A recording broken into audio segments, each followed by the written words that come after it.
नमस्कार, मैं अमित त्रिवेदी ज्योतिषाचार्य। गुरु ग्रह अस्त के हो रहे हैं। अब ये गुरु ग्रह बहुत महत्वपूर्ण है।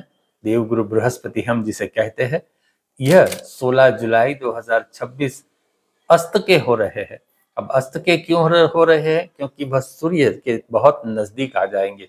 सूर्य एक बड़ी ज्योति है, देदीप्यमान ग्रह है, बहुत तेजस्वी ग्रह है, और उनके साथ कोई भी ग्रह आता है तो वह अपना बल खो देता है। तो इस प्रकार से गुरु ग्रह भी अपना बल उस समय के लिए खो देंगे, लेकिन ये हमेशा के लिए अस्त के नहीं रहेंगे। गुरु ग्रह पुनः उदित होंगे 10 अगस्त के दिन। इस दिन गुरु ग्रह पुनः उदित हो जाएंगे, क्योंकि सूर्य गुरु से आगे निकल जाएंगे। अब ये जो समय है अस्त का और उदित का, ये जो बीच का समय है, ये जो समय है वह निश्चित रूप से हम सब के ऊपर कुछ न कुछ प्रभाव डालेगा। और साथ ही उस समय हमें क्या नहीं करना है और क्या करना है ये भी ध्यान में रखिए। हमें क्या नहीं करना है ये ध्यान में रख लीजिए।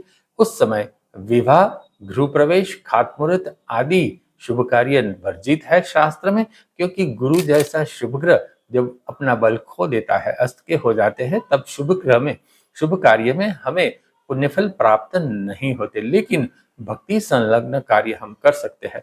सत्संग, कीर्तन, कथा, पूजा आदि हम अवश्य कर सकते हैं।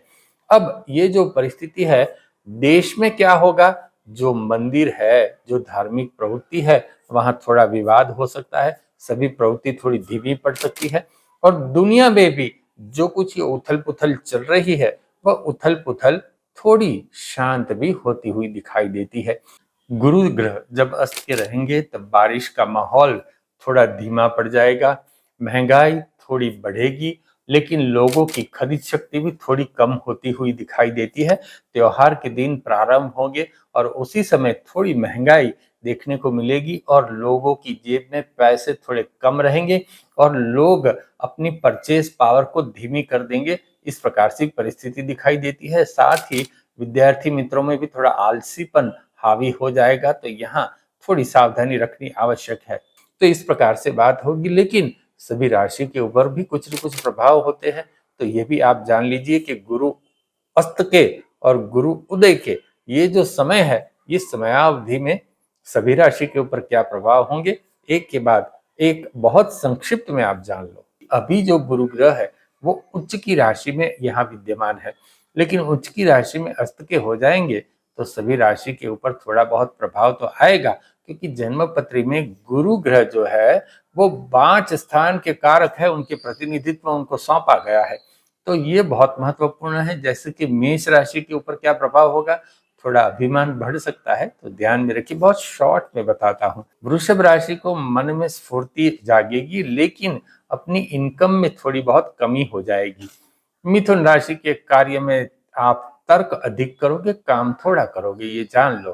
कर्क राशि, शुगर है तो कम हो जाएगी, मीठा खाने का मन आपको बहुत नहीं होगा। सिंह राशि के ऊपर क्या होगा, संतान के प्रति आपका ध्यान बहुत लगेगा, संतान के प्रति आप बहुत ध्यान दोगे और विचार बहुत अधिक रहेगा, विचार का आवागमन बहुत रहेगा।